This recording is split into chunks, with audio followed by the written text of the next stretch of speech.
Salutations tout le monde. Nous sommes maintenant dans le 44e épisode de la 5e saison du podcast Le Match Ultime. Et oui, 44, c'est déjà incroyable. Donc, dans le dernier épisode, on avait c'était avant les fights, en voulant dire. C'était le 19 décembre, le dernier épisode. Donc, ça fait déjà un mois que j'ai pas fait d'épisode. Enfin, on a déjà un invité. Le premier invité de l'année. Fait que pour ceci, on va passer à l'invité de l'épisode. Fait qu'on y va.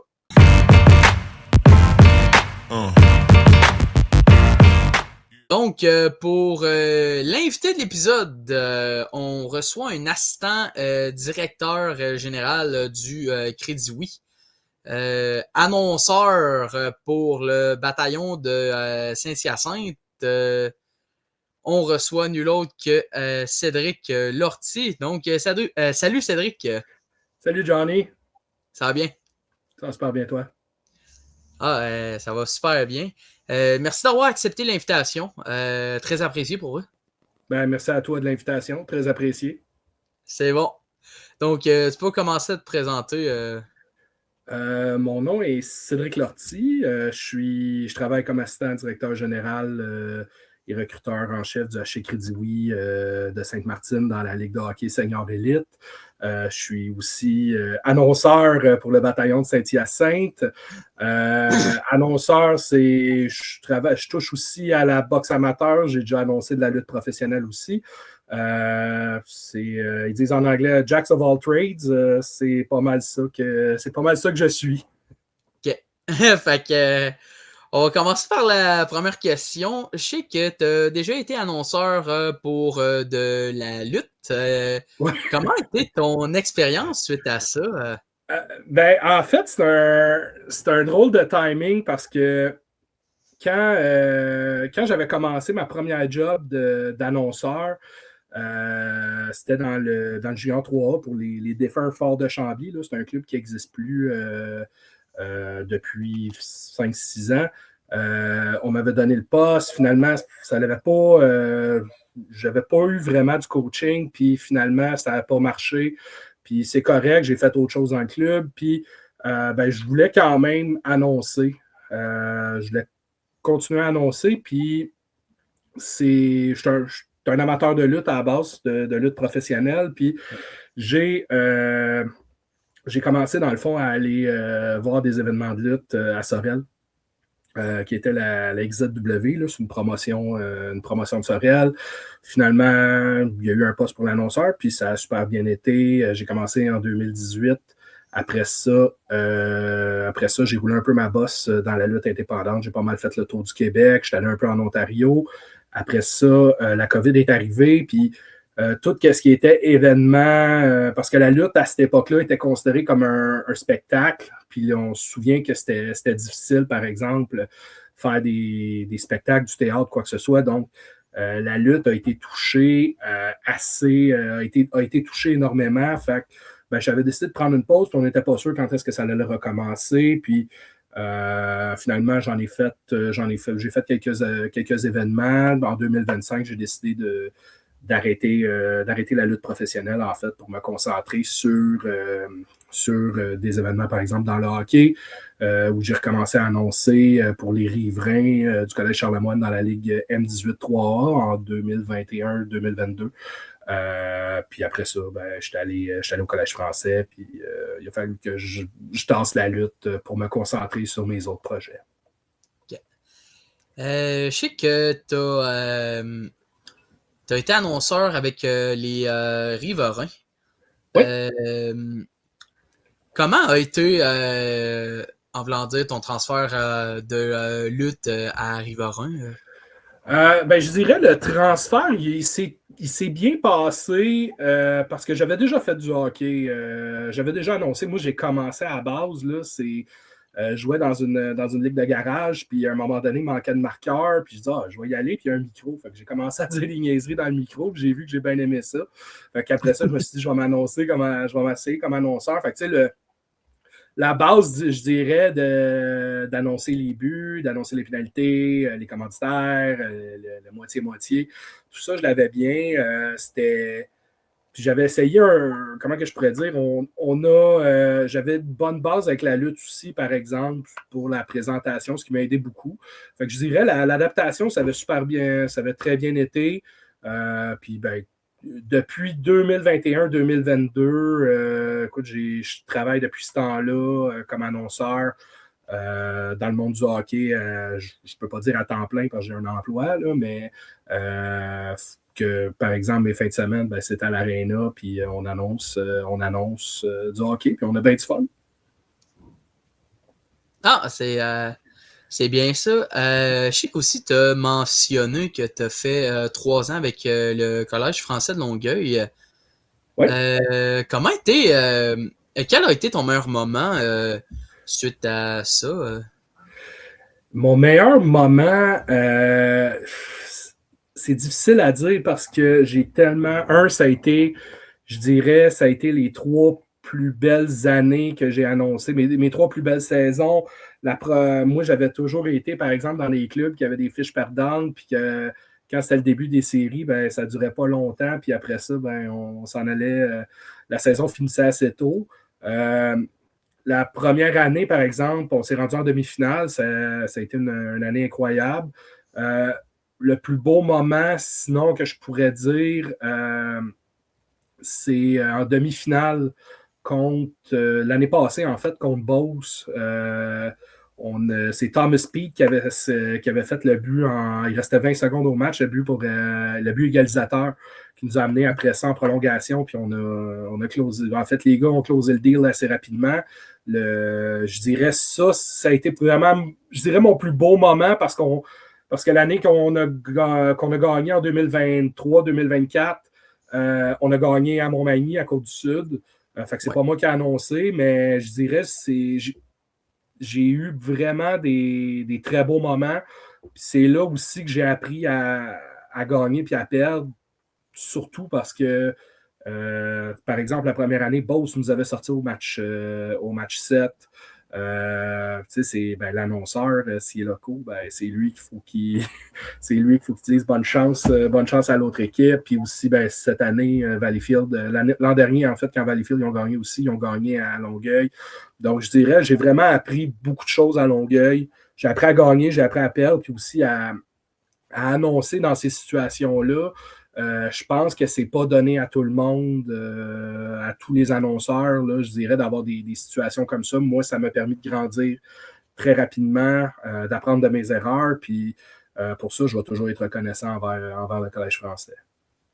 Ouais, c'est sûr. Puis surtout que du côté du Collège français de Longueuil, ils ont réussi à remporter une tonne de championnats, surtout en moins de 15 ans. Ils ont remporté genre 8 championnats en moins de 15 ans. Fait que c'était vraiment incroyable. 2010, 2013, 2015, 2016, 2022. 2024, ouais, on est à 6, là, 6-7, ouais. Écoute, c'est le Collège français, c'est. Pardon? Je pense que c'était 7 championnats, je pense. Ouais, 7. C'est ça. Mais tu sais, ils en ont gagné 10 dans leur histoire, là. Mais on parle de 97, je pense, 89, 90, là. Je suis plus sûr des dates, là, des années. Mais tu sais, ça a vraiment été des belles années. Puis je me suis fait, écoute, là, c'est le match des anciens qui s'en vient le 6 février. Puis ils m'ont dit, ça te tente de venir arbitrer à la game. Je dis, oui, je vais venir avec plaisir. Tu sais, on voit tous les bénévoles, tout le staff qui est encore là depuis des années. On voit des joueurs que j'ai croisés aussi, des joueurs actuels du Collège français. Fait que ça va être une belle game, bien le fun, puis on va avoir bien du fun. Ah, surtout que c'était une belle expérience, surtout dans le Junior 3A. C'est une excellente ligue. C'est une ligue qui commence à être de plus en plus populaire et intéressante, surtout aujourd'hui, comparé aux années passées, qu'on entendait un peu moins parler. Là, présentement, c'est plus connu. Ben, je pense aussi que la Ligue, la Ligue aussi, il y a une chose, c'est qu'elle c'est aussi étalé, par exemple, je pense que ça doit faire une dizaine d'années à peu près que Montmagny est arrivé dans la Ligue, Côte du Sud.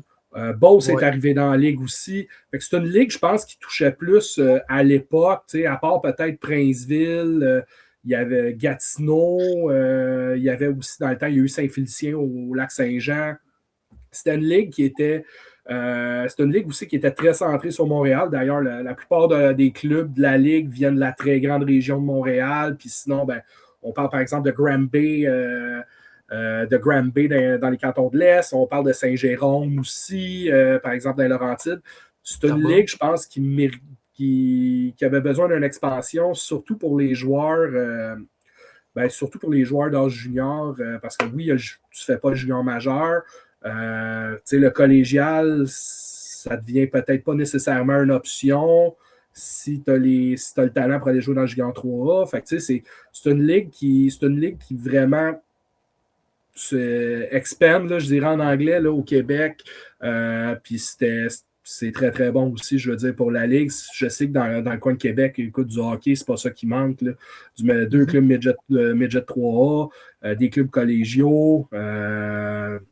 Je sais que Montmagny, c'est pas nécessairement Québec, mais c'est la très grande région de Québec. Puis c'est une ligue aussi c'est une ligue, honnêtement, qui a beaucoup de talent, qui a beaucoup de bons joueurs, puis des bons matchs, c'est rapide. C'est du très, très beau hockey, puis c'est une ligue qui mérite d'être plus vue, selon moi. Ouais, c'est sûr. Puis surtout dans les ligues aussi de Montréal, dans le coin de Montréal, il y a aussi Terrebonne aussi. Ouais, les Cobras, ouais. Ouais, les Cobras aussi, Ouais. c'est aussi dans le coin de Montréal. Fait que Ouais. Ben, c'est. il y a deux équipes à Montréal. Il y a le Phoenix. Je salue Guillaume McSween puis Jeff Thibodeau. Il y a aussi les Rangers de Montréal qui jouent dans le SIC. Le Phoenix joue dans le West Island, là, à Pierrefonds. Il y a Laval aussi qui joue. Il y a Oui. le Prime qui joue au Colisée de Laval.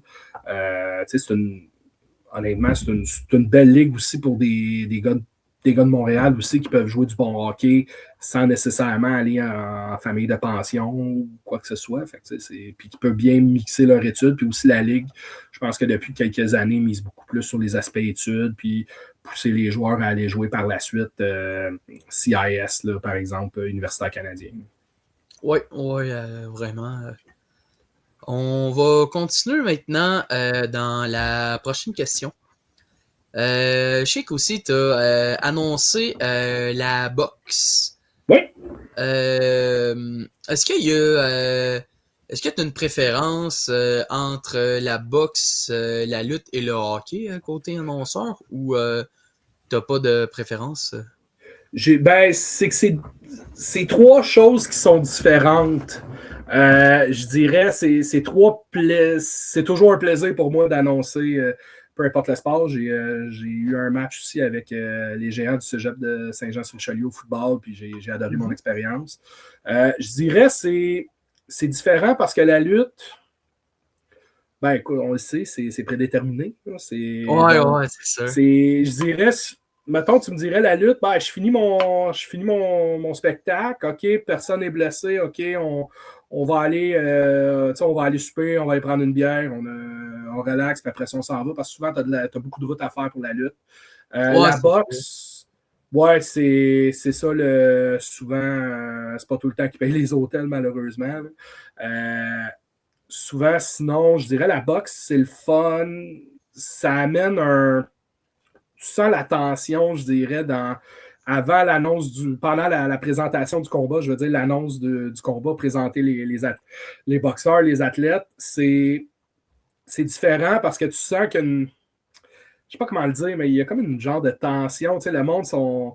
C'est un sport, mais ça reste un sport de combat. Puis les gars ont tous mon respect pour faire ça. Puis c'est un sport, c'est plus difficile que le golf, mettons. Ils ne sont pas du golf avec des fois un œil au beurre noir. Là. Fait que tu sens la tension, mais le hockey, c'est. Mettons, une game serrée, ça s'en va en prolongation. L'équipe locale compte. Tu sens Ça, c'est une autre affaire. Tu sens l'énergie de la foule qui monte, puis que c'est le fun. Puis après ça, tu annonces le but. Tu fais les 3 étoiles après. C'est comme un party un peu. Fait que je te dirais c'est dur parce que j'aime les 3, mais c'est 3 choses complètement différentes. OK, ouais. Ah, c'est sûr que concernant le hockey, c'est quand il y a un but, là, c'est sûr que là, en voulant dire, quand ça s'en va en prolongation, surtout en tant qu'annonceur, là, il y a un partout, mais quand c'est comme, disons, de la boxe, ben, côté annonceur, ben là, ça met moins un peu de. En voulant dire, t'as moins de partout. Ben, c'est comme un peu moins de partout, mais en voulant dire. C'est moins party, t'as raison. C'est plus. Comment que je pourrais dire, agressif, tu sais, par exemple. Ouais, c'est ça.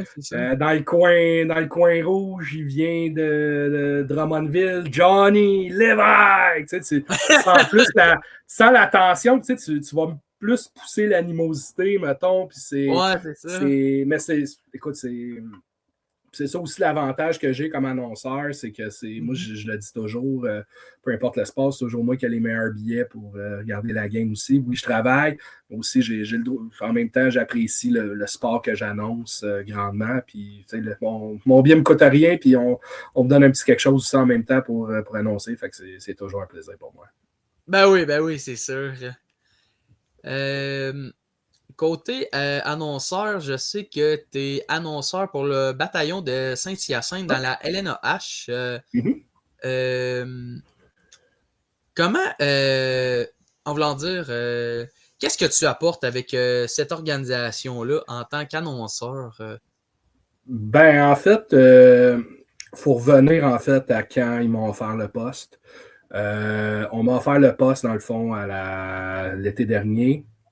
Puis on m'a dit, j'avais été remplacé 2 matchs l'an dernier, puis on m'avait dit, écoute, on aime qu'est-ce que tu fais, on veut te donner, oui, le poste d'annonceur, mais on veut pas juste que tu annonces. On veut, par exemple, parce que nous, on n'a pas d'écran géant, par exemple, on n'a pas d'écran géant ou d'écran tout court. Ce qui fait que, mettons, on fait du bruit là, à la mise en jeu sur le power play, là, on ne l'a pas. Fait que c'est par exemple, ils m'ont dit, on aimerait ça que tu animes aussi la foule en même temps.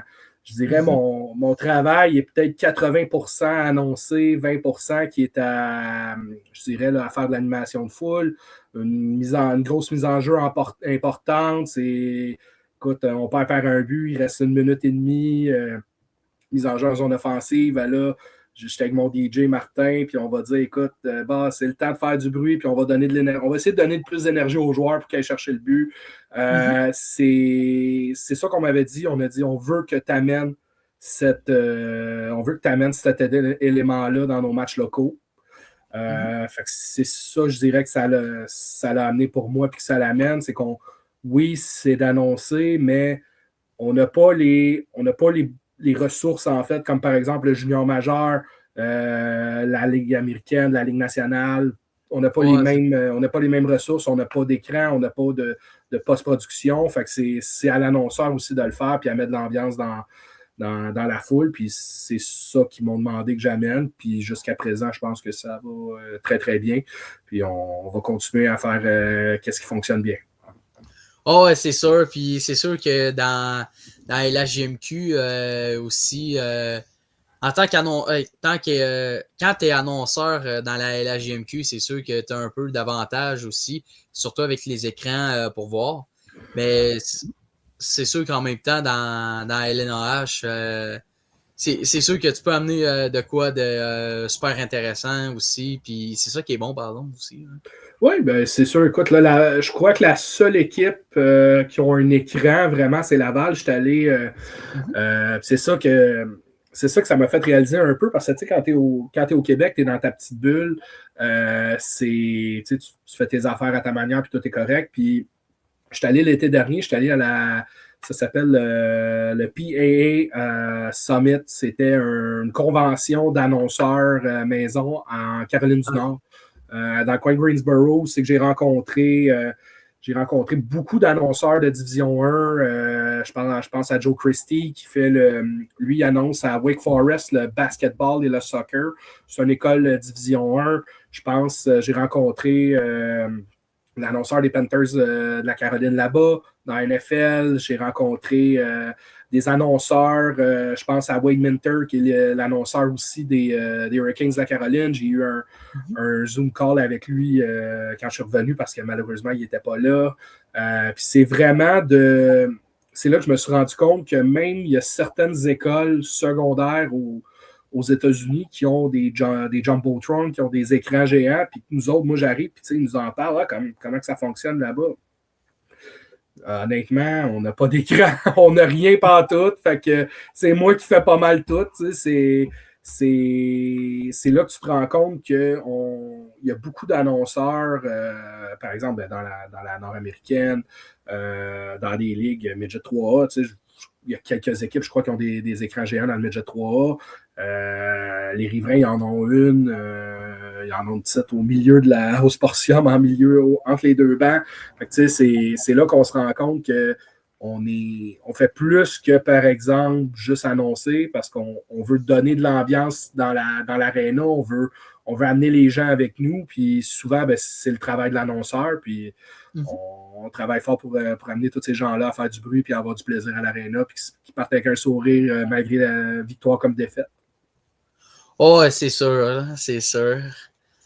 Je sais qu'aussi, tantôt, tu as mentionné que tu es assistant directeur général du Crédit Oui et recruteur. D'où vient ton inspiration suite à ça? C'est une bonne c'est une histoire. Écoute, en gros, moi, j'avais travaillé ma première année avec le Collège français. J'avais un de mes meilleurs chums qui jouait, parce que moi, j'habitais sur la rive sud de Montréal à l'époque, pas trop loin de l'Ontario. Puis un de mes meilleurs chums jouait dans la Ligue senior de l'Est en Ontario, la Eastern Senior Hockey League, qui est rendue la Norton Premier Hockey League en Ontario. Il jouait à Glengarry.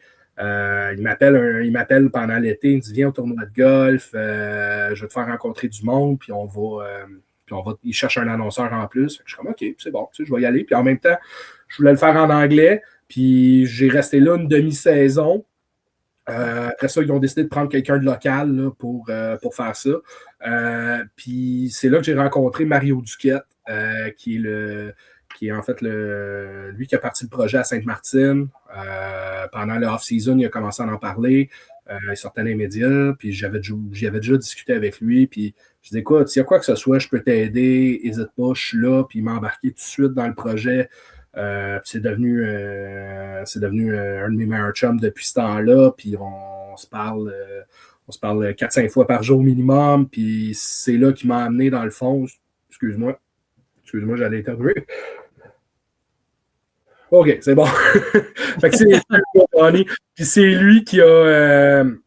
C'est lui, en fait, qui m'a amené là-dedans. On a jasé, OK, qu'est-ce qu'on peut faire pour améliorer le club. Moi, je voyais déjà beaucoup de matchs Junior 3A en même temps. J'allais voir des matchs aussi à l'extérieur. Fait que c'est comme ça que ça l'a monté. Parce que moi, à part travailler comme annonceur, je n'avais jamais vraiment travaillé dans le milieu du hockey senior, qui c'était une bébite que je connaissais moi. J'avais des chums, mettons, qui jouaient, mais je ne connaissais pas comment le pattern du hockey senior, comment que ça fonctionne.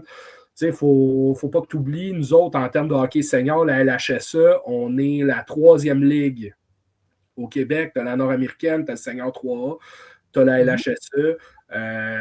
Nous autres, on a un très grand bassin de joueurs dans la région de Montréal, mais c'est pas à cause que tu dis que tu veux l'apporter que tu vas finalement il va jouer un match pour toi parce qu'il y a le 53A, il y a la nord-américaine. Fait que c'est ça, j'ai vraiment appris à nager là-dedans.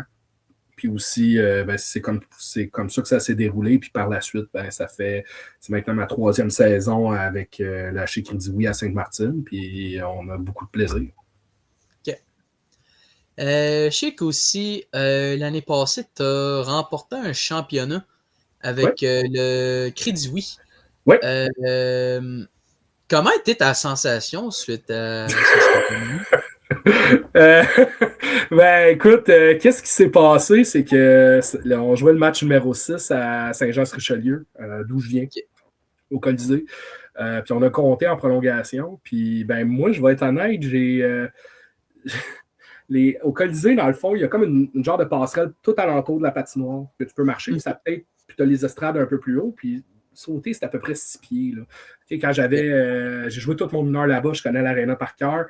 Puis où j'ai sauté, j'avais oublié que c'est 10 pieds plus profond à cause que c'est l'endroit qui mène ironiquement à l'infirmerie. Fait que j'ai sauté des estrades pour tomber dans ce trou-là, puis je me suis cassé le talon. Fait que c'est... Honnêtement, j'ai sauté, j'avais mal, mais t'as toute l'adrénaline qui sort, disant, je suis correct, je boitais, je pensais pas que c'était cassé au début. Okay. Fait que là, je m'en vais sur la glace, je boite, je lève le trophée, on a eu la poignée de main avant, on lève le trophée, la photo, on boit une coupe de bière dans la chambre, puis après ça, on s'en va au party. Honnêtement, ça a été le fun pendant 2 heures. Quand après ça, on est allé un des bars du commanditaire après le match. Puis c'est là, j'ai eu une chute de pression. Je filais vraiment pas. Je pensais pas que c'était cassé. Je pensais juste que c'était une bonne foulure. Fait que j'arrive dans le fond, j'appelle ma blonde. C'est un des gars de l'équipe qui a chauffé mon truck pour aller jusqu'au bar. J'ai dit, écoute, je suis pas capable de chauffer. Fait que j'ai appelé ma blonde, après un Uber, elle est venue me chercher, elle a pris mon truck, je suis parti. Le lendemain, j'étais allé à l'hôpital, oui, ton talon il est cassé. Fait que les sensations, ça a été bien de la douleur, mais beaucoup de fun. Puis, c'est ça les sensations, je te dirais. Fait que mais oui, c'est sûr, mis à part ça, je veux dire, c'est l'accomplissement, je veux dire, de tout faire sur papier, je dirais, OK, lui, il fitterait bien avec lui, on peut le faire venir dans l'équipe. Puis finalement, de gagner ce championnat-là, c'est sûr, c'est beaucoup de. C'est beaucoup de je veux dire, c'est beaucoup de joie. Là, je veux dire, ça arrive à la fin. Puis je veux dire, quand il y a une année que tu ne gagnes pas, surtout dans la position que j'ai à Sainte-Martine, tu sais, t'es toujours un jour, je vais l'avoir. On a été chanceux, puis on a bien fait nos affaires. On l'a eu à la 2e saison. Puis écoute, c'est ça qui est bizarre parce que on a gagné dans le fond, on a gagné le samedi, puis le mardi avant ça, c'est moi qui présentais les Braves de Valleyfield à la glace comme champion de la Coupe Napa. C'était comme tout était vraiment en même temps. Fait que je te dirais, c'est ça que je dis avec le gérant d'équipement des Braves de Valleyfield que je connais bien, Rich. J'ai dit, c'est bizarre. Le mardi, c'était la tristesse absolue en revenant en char. Puis 4 jours plus tard, on gagne un championnat. C'est bizarre, mais tu sais, tu profites de chaque instant. Puis écoute, c'est des souvenirs qui vont rester gravés, ça, c'est sûr et certain. Là. Oh, ouais, c'est sûr, là, c'est sûr. Je sais que t'as un surnom qui s'appelle Big Buck. Oui! OK. Oui. Ça vient où de ça? Ça, c'est quand j'ai commencé à annoncer dans la lutte. OK. Eric, en fait, c'est pas mon vrai surnom, mais c'est qu'au début, dans le fond, le gars, dans le fond, qui m'a engagé la première fois, Eric, qui était à cet instant-là, il était scripteur, dans le fond. Quand il avait besoin d'un annonceur, puis on en parlait, puis je disais, Cédric, c'est poche, tu sais. Puis là, au début, il me disait, écoute, parce que moi, j'aime le country. À l'époque, je chiquais du tabac aussi. Fait que, on pourrait faire un cowboy avec toi, mais écoute, je suis zéro un cowboy. Hein, je viens de Saint-Jean-sur-Richelieu. J'écoute du country, mais tu sais, je travaille dans un bureau, moi, dans la vie. Tu sais, je suis pas sur une ferme. Je fais pas de travail manuel. Je fais rien de ça. Puis il dit, il y a Big Buck, tu sais, t'es 6 pieds. T'es 6 pieds, dans ce temps-là, j'étais encore plus gros. Là. Puis il dit, Big Buck, ça fit, ça. Puis Buck, c'est parce que ça vient de. Moi, j'étais un gros fan de Henry pis sa gang, King of the Hill. Oui, je sais c'est quoi. Strickland. Fait que c'est ça, Big Buck Lortie, ça vient de là. OK.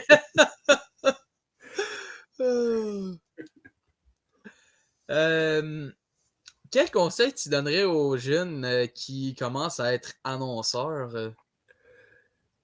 Les conseils que je leur donnerais, c'est de ne pas avoir peur d'aller chercher du coaching. Ok. De demander un feedback à la personne qui engage, que ce soit le directeur des opérations de match, que ce soit sinon le propriétaire, le directeur général qui l'a engagé, de ne pas avoir peur de demander des retours, puis de surtout ne pas avoir peur de toujours être en apprentissage. Moi, ça arrive des fois que je vais contacter des gens, je dis écoute, je pense que je peux améliorer ça. Dis-moi qu'est-ce que tu en penses. Regarde, je t'envoie ça. Donne-moi ton feedback. Tu sais, je pense que je suis grateful puis je suis heureux d'avoir mon poste dans la nord-américaine avec le bataillon. Mais je suis toujours quelqu'un qui est en quête d'apprentissage et d'amélioration. Puis je pense que c'est de ne pas avoir peur de s'améliorer. Je vais le dire toujours, c'est toujours une expression que j'utilise souvent. Ben, écoute, si Nick Crosby, il pratique encore à chaque matin avant ses games, il pratique quand il n'y a pas de match, puis même l'été, ben, il s'entraîne aussi. Moi, c'est comme ça aussi que je le vois, c'est de ne pas avoir peur de la critique aussi, de la critique constructive, c'est de ne pas Ouais, avoir peur de s'améliorer. Je sais que des fois, ça peut être pas intimidant, mais par exemple, moi, j'ai eu une chance, par exemple, de parler avec l'annonceur des Hurricanes quand j'ai eu mon Zoom call avec lui, puis j'y disais, par exemple, écoute, il y a de quoi que je bug, puis je sais pas trop comment le faire, puis c'est de pas avoir peur parce que la personne, dans le fond, a je veux dire, travaille dans la Ligue nationale, travaille, par exemple, avec une équipe junior majeure, c'est de ne pas avoir peur de demander des conseils, puis c'est de ne pas avoir peur de s'améliorer, puis de ne pas avoir peur de la critique constructive. Des fois, il y en a qui vont dire « Ah, ben j'aime pas ça, comment tu l'amènes, telle affaire », puis l'autre, après ça, va dire « Ben, je l'aime de même. » Ben écoute, c'est la game, je veux dire. Tu peux pas plaire à tout le monde, mais pas avoir peur d'aller chercher du feedback, d'aller chercher de l'apprentissage. C'est ça le meilleur conseil que je donnerais. Puis, tu sais, des fois, il y en a qui viennent j'ai des jeunes qui viennent me voir, écoute, qu'est-ce que tu en penses? Je t'envoie ça. Puis, ça me fait toujours un plaisir de leur revenir, puis de leur donner un feedback constructif, puis de les aider à grandir là-dedans. Okay. Quel a été ton meilleur moment dans ton parcours côté hockey? Écoute, là, j'espère que tu parles pas de moi qui joue au hockey parce qu'il n'y a pas grand-chose à dire, là, mais... OK, non. OK, en général, OK. En général. Okay, ouais, parce que moi, j'étais la légende du Bantama, puis c'est là que ma carrière s'est finie, là. Fait que... c'est ça que j'annonce à cette heure. Je te dirais, écoute, mon plus beau souvenir, c'est le championnat, je dirais, ben écoute, j'ai gagné 2 championnats. Là, je veux dire, il y en a un, c'était moi l'annonceur, mais c'est quand même l'équipe, c'est avec le Collège français. Ouais. C'est une belle histoire de rédemption parce que cette équipe-là, dans le fond, cette année-là, tout de suite après la saison d'avant, quand on s'est fait éliminer par Beauce, il faisait des rénovations majeures au Colisée Jean Béliveau. Ce qui fait qu'on a joué, on a commencé à jouer, dans le fond, à la maison le 1er décembre. Puis il nous restait 2 matchs sur la route après. Puis notre stretch, c'était le vendredi à Jean-Béliveau, le dimanche à Jean-Béliveau, le mardi à Jean-Béliveau, ça jusqu'à début mars. Puis c'est une équipe, dans le fond, qui... Le Collège français, à cette époque-là, bon, c'était venu, ça a fini, je pense, 12-3. Les gars étaient brûlés. Montmagny Côte-du-Sud était venu, ça a fini 10-0. Finalement, les gars, ils ont été capables de finir 4e. Gagner la finale. Ils ont perdu leur avance 2 fois dans la... ils perdaient, si je me souviens bien, ils perdaient 1-3 contre Montmagny. Puis avant ça, ils perdaient 1-3 aussi contre... c'était 2-0 contre Terrebonne, je me souviens bien. Fait que quand on est allé à Montmagny, à l'Arena là-bas, puis qu'on a gagné, c'était incroyable. Écoute, il y a peut-être 150 fans du Collège français qui avaient fait le voyage.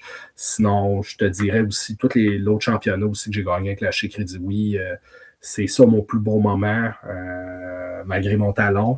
On a eu. C'est des moments qui restent gravés pour toujours. Puis je pense que tu as comme un bonding, je dirais, avec ces gars-là à un moment donné. Tu sais, je sais que je suis passé à la glace, je suis avec eux autres, mais tu sais, c'est pas moi qui va à la guerre, mais tu sais, on fait tout pour essayer de les aider pour qu'ils gagnent. Puis, tu sais, finalement, écoute, cet été-là, on a fait des tournois de golf, on a fait des parties, on a eu bien du fun. Puis, écoute, c'est des moments, je pense, que on va toujours se souvenir, puis dans 10 ans, on va faire notre réunion, puis on va avoir du fun, puis on va encore en jaser. Fait que, je pense que des moments comme ça te lie avec des individus pour le restant de tes jours, puis c'est beau. C'est très, très beau, puis c'est bien, bien le fun. Ah, c'est bien ça. Qu'est-ce que tu aurais dit au Cédric Lortie d'il y a quelques années? Qu'est-ce que j'y aurais dit? J'y aurais dit, écoute, parce que le chemin va pas être. Le chemin sera jamais parfait. Tu vas te faire remercier, quand tu te fais remercier, tu te mets en. Je veux dire, tu remets tout en cause, en contexte, comment que tu peux t'améliorer. Ben, c'est de. Je dirais le Cédric d'il y a quelques années, je dirais de pas tout prendre de manière extrêmement dramatique, mais de. Tu sais, Martin Saint-Louis dit ça, là, what's next? Ben, c'est de se concentrer sur qu'est-ce qui se passe après, puis de voir qu'est-ce que j'ai fait de bien, qu'est-ce que j'ai pas fait de bien, qu'est-ce que je peux faire pour m'améliorer. Puis je pense que c'est ça que je dirais au Cédric d'il y a quelques années. Le Cédric avec des cheveux. OK. Si tu avais quelque chose à changer concernant le sport, ça serait quoi? Change. Ben. Qu'est-ce que je pourrais changer? Écoute, il y a tellement de choses. Si je te dirais au hockey, ben, que le RSEQ, le Hockey Québec, puis l'autre ligue du 3, là, le LHS, je me souviens jamais du nom, ben, qui se parlent, puis qu'ils soient capables de régler leur affaire une bonne fois pour toutes, puis que OK. tout le monde travaille ensemble, je dirais. Je pense que c'est ça le problème avec le hockey au Québec. Parce que, tu sais, je donne un exemple, le civil a pris vraiment, selon moi, vraiment descendu en termes de qualité parce que les jeunes, à ce temps, c'est super le fun, le hockey scolaire. Les jeunes vont jouer, sont capables de mixer les études et le hockey. C'est merveilleux. Mais tu sais, je pense que les gens, je pense que si tout le monde était capable de se parler, puis ils seraient capables de jaser, puis de faire quelque chose tous ensemble, je pense qu'on parle souvent ces temps-ci, on parle beaucoup du développement des joueurs, puis je pense que ça, c'est une des choses qui pourrait aider au développement des joueurs. C'est que toutes ces organisations-là se parlent entre eux autres. Moi, je pense que c'est pas normal qu'un jeune, selon moi, de 17 ans, qui finit son stage midget, a deux options, soit le Junior 3A ou le collégial des deux. Je pense que si on est capable de. Là, c'est moi qui rêve en couleur, là, mais si on est capable de tout ramener ça et de faire une grosse ligue junior, je pense que ça serait la meilleure des situations. Même chose pour le Bantam, le Midget, le Pee-Wee. Je pense que ça serait la meilleure des situations. Oui, mettre les litres ensemble, mais aller vraiment chercher l'élite de tout. Je pense que c'est ça. Si je pourrais changer une chose, je pense que ce serait ça dans le monde du hockey. Quels sont tes projets futurs? Je dirais mes projets futurs pour le moment, ben je retourne en Caroline du Nord l'été prochain. Je retourne à la convention. C'est de se faire encore plus de contacts, je dirais. J'ai pas vraiment de projet pour le moment, sauf que je suis en train de travailler sur je dirais, pas une école d'annonceurs pour les annonceurs de lutte professionnelle. Je suis en train de travailler sur ça. J'annonce plus de lutte professionnelle, mais j'ai encore beaucoup d'amis là-dedans. Puis je crois que mon bagage peut aider des futurs annonceurs ou des annonceurs en ce moment à améliorer vraiment leur présentation, à améliorer leurs skills. Fait que je suis en train de travailler ça en ce moment. Sinon, Sinon, je dirais, c'est toujours la quête d'amélioration, d'aller chercher les contacts qui peuvent m'aider par la suite à m'améliorer dans tous les domaines que j'annonce. Sinon, c'est de ne pas lâcher puis de continuer à faire ça. Okay. Écoute, merci Cédric d'avoir venu. C'était très intéressant. Personnellement, j'ai vraiment adoré l'expérience. C'est vraiment bon. Donc, je te souhaite une bonne soirée. Merci à toi aussi, Johnny. Merci de l'invitation. C'est très apprécié. Ah, c'est bon ça. Fait que je te souhaite du succès dans ton futur. Fait que. Merci à toi aussi, Johnny. Je te souhaite un bon succès avec ton podcast. Merci, là. Bon, ouais, salut, là. Hey, salut. Salut, là. Bon, c'est déjà la fin du 44e épisode avec Cédric Lortie. Donc, pour le prochain invité, on va vous se tenir au courant. Je vais vous tenir au courant, je veux dire. Donc, pour ceux qui ont adoré cet épisode, n'hésitez pas à lâcher un like, à vous abonner sur la chaîne YouTube, le podcast Le Match Ultime. N'hésitez pas aussi à suivre la page Instagram et Facebook. Donc, on va se dire à la prochaine pour un prochain épisode. Salut!